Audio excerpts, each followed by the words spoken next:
How do we get over the line in each individual game, winning the games? This is the tactics board with me, Stuart Pearce. Okay, just going to have a little look at what I saw from the Iran game and going into the American game coming up shortly from the 11 players that Gareth put out on the pitch, the tactical approach, the movements of the players and what I thought were our real key strengths and the odd weakness as well, which Gareth touched on after the game. You know, obviously 2 goals conceded and something that we're going to have to brush up on. Firstly, Pickford in goal. I've put us in red here. Pickford in goal.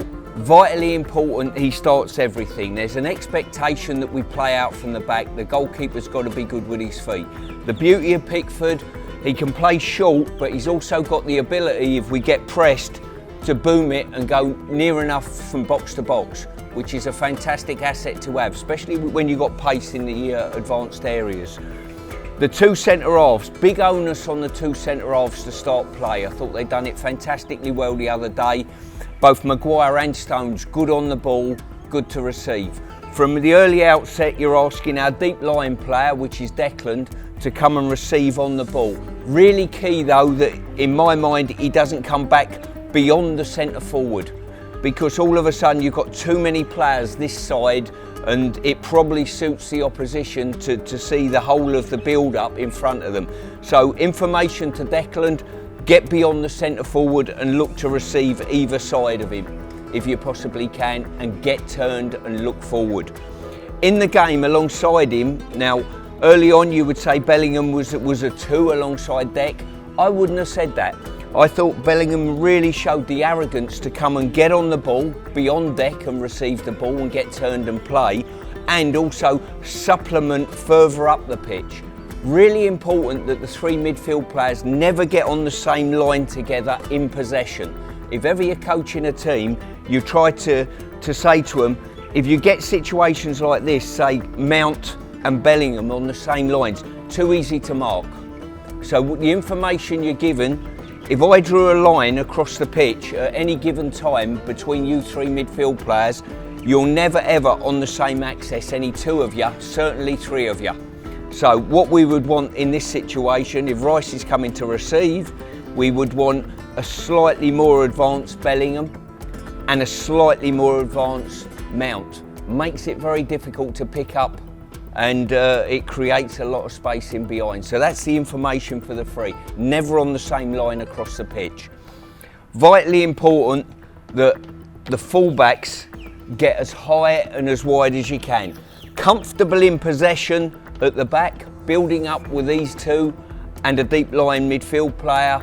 It's vital that the picture should be 2, 3, 5 across the axis. That's what causes defenders a problem.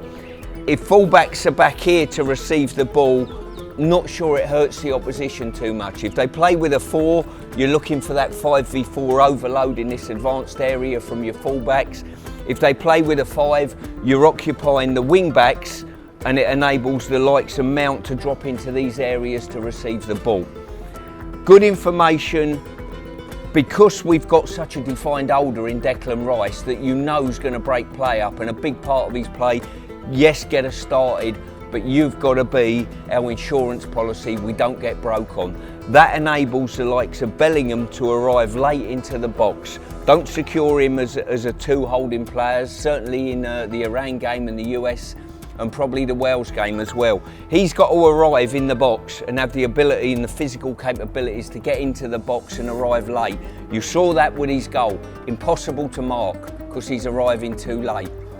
Really good in regard to Mason Mount. I thought Mason Mount made these type of runs into this area, which caused them a real problem in advanced areas, and drove in and received the ball, especially early on in the game, in these type of areas, which enabled us to build play. The fullbacks that I touched on earlier that we want to get high and in advanced areas have got the ability to really deliver good crosses. You saw that with Shaw, he set up for the goal. Great technique to deliver the ball. Same expectation with Trippier this side. Really important we keep Shaw fully fit, because if he gets injured, we've not got a natural left sider this side to deliver those crosses and make those natural runs. Brings me on to Harry Kane. Harry Kane will drop back into the hole. Natural part of his game. Makes it very difficult for the defenders to pick him up. But we want him in the box as much as humanly possible. 2 assists the other night, fantastic. Harry will be thinking 6 goals for the team. Why ain't on the score sheet? So we love his assists and a big part of his game, but he's also got to arrive in the box. I worked with Capello some years ago, and Fabio said it should be like ice hockey. To score a goal in ice hockey, you have to be in front of the goal. He expected 3 or 4 players to arrive in the box. Now, where do they come from? If Kane ends up dropping deep to build play, they've got to, and we build in these advanced areas. So, opposite wide players got to arrive in the box. Probably an advanced midfield player in Mason Mount, and certainly that gives licence for Jude Bellingham to arrive in the box as well. So, an expectation, 3 or 4 players need to arrive in the box, certainly when you've built up slowly and not counter-attack quickly. Big one for me as well, and a couple of warning signs from the game. We got countered and Declan snuffed any danger out really well in these wide areas, and his burst of pace. When you play the better teams, is one shield going to be good enough? Or do we need another one? It might be a case of looking at Phillips, who done an exceptional job last summer as working alongside Deck, maybe for the tougher games to operate there. Then there's a situation, I can hear people out there saying, hang on a minute, Gareth put the handbrake on. It's not a case of that, it's a case of how do we get over the line in each individual game, winning the games. Now against the USA, I expect us to put the same formation out, give or take any slight injuries we might have, but I certainly think an expectation to play the same way against the USA, I think it will cause them a problem.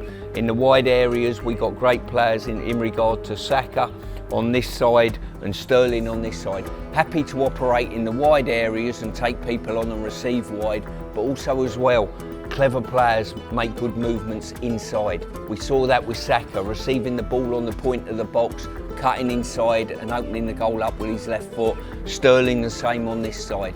Inverted wide players. If they come in, they can open the goal up. Also what it does as well, gives a written invitation to our fullbacks that are absolutely vital in the modern day game to say, come on, get past me, overlap and I'll slide you in. That causes defenders, they either leave the fullbacks, which enables us to cross, or alternatively they stay runner, all of a sudden opens up space for potentially Sterling to get on the ball, Saka on this side looking for little give and goes off the centre forward. More of the same from England is what we want. Fantastic attitude to want the ball and want to play with a good tempo, and the climate we've got here at the moment, the tempo is absolutely ideal for good attacking quick football. That's my tactical approach, what I've seen from Iran, and obviously what we need to take in for the USA game.